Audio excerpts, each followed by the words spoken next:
children, today we will read chapter 1, Arrival of Europeans in India, part 2. Vasco da Gama. Vasco da Gama, a native of Portugal, discovered the sea route to India. He encircled the Cape of Good Hope in South Africa and reached the port of Calicut on 22nd May 1998 after crossing the Indian Ocean. The then ruling king of Calicut, Jimorin, gave permission to the Portuguese to trade. Vasco the gamma के पुर्तगाल के रहने वाले Vasco the gamma ने भारत आने का समुद्री रास्ता खोज लिया। वो साउथ अफ्रीका में केप ऑफ गुड होप का चक्कर लगाते हुए इंडियन ओशन को पार करके 22 मई 1498 को कालीकट के बंदरगाह पे पहुँचे। उस समय कालीकट के राजा जिमोरिन थे, जिन्होंने पोर्तुगीज़ को व्यापार करने का परमिशन दे दिया। The Portuguese established a fort in Calicut for trade in 1500 CE. They fortified it and appointed a commander-in-chief, namely Ali Baruki, to safeguard the fort. Moving northwards, Ali Baruki conquered Goa in 1506 CE. Within a span of 100 years, the Portuguese took control of Mangalore, Cochin, Goa, Diu, Mumbai and island of Lanka.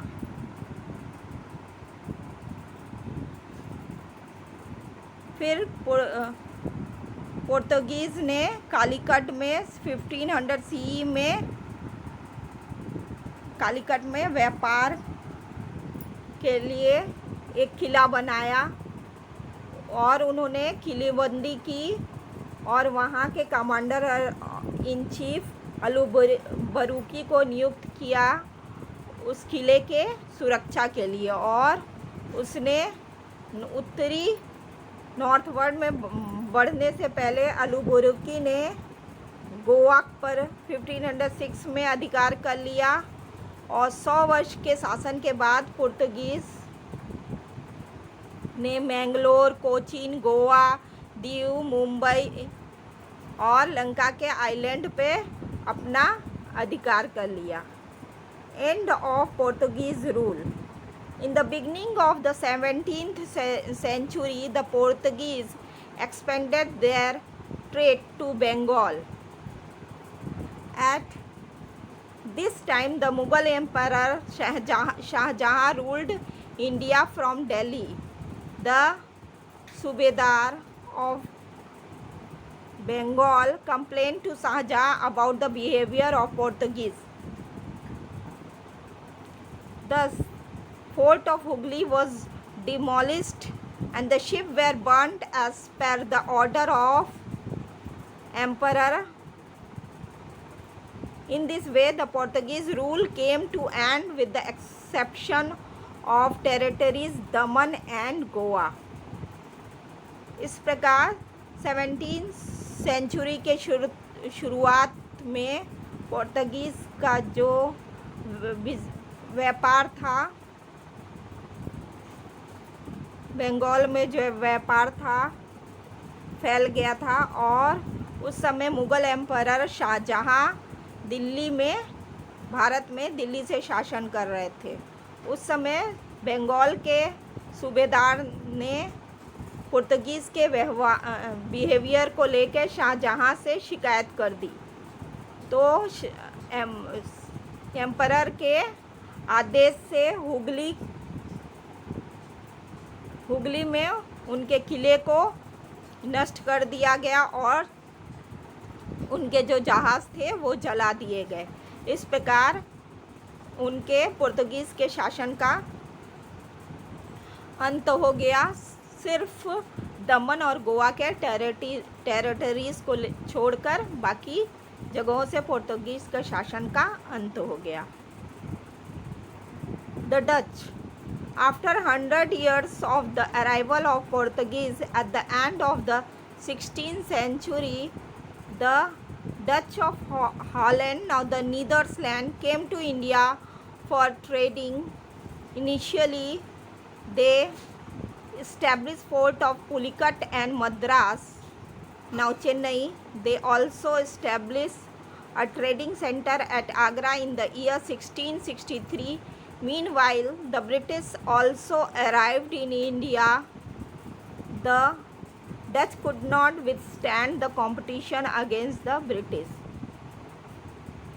इस प्रकार Portuguese के पहुंचने के 100 साल बाद 16th century के अंत में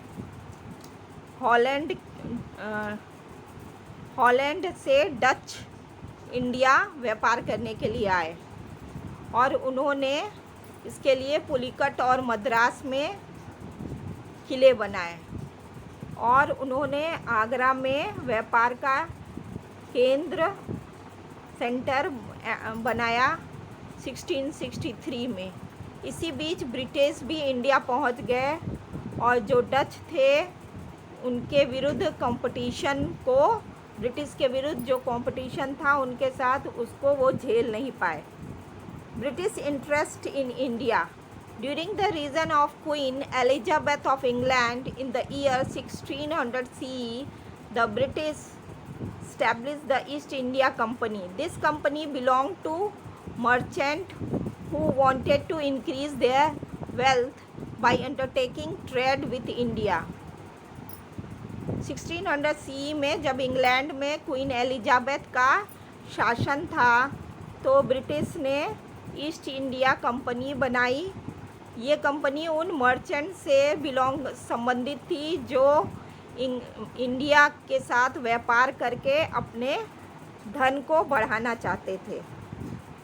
the first British ship arrived in India at the port of Surat in the year 1608 CE. Captain W. Hawkins, the captain of the ship, was the first British to set foot in India. He met Jahangir but did not get his permission to trade. Thereafter, Sir Thomas Roe arrived in India, who acquired the permission to establish a trading center in Surat. Later, Delhi went into the hands of Shah Jahan. Shah Jahan gave permission to the British to carry out trade in Bengal.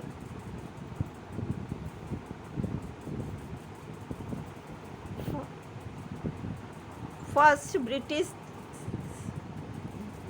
Ship जो है India में 1608 में सूरत के बंदरगाह में पहुंची, जिसके जो इस शिप के जो कैप्टन डब्ल्यू हॉकिंस थे वो फर्स्ट ब्रिटिश थे जिन्होंने इंडिया में अपना पैर रखा, इंडिया में अपना कदम रखा। वो जहांगीर से मिले पर जहांगीर ने उनको व्यापार करने का परमिशन नहीं दिया। उसके बाद सर थॉमस रोई यहाँ आए और उन्होंने सूरत में अपना व्यापारिक केंद्र, ट्रेडिंग सेंटर स्थापित करने का परमिशन ले लिया। उसके बाद में दिल्ली का जो शासन था वो शाहजहाँ के हाथ में आ गया। शाहजहाँ ने ब्रिटिश को बंगाल में व्यापार करने का परमिशन दे दिया। Thank you children.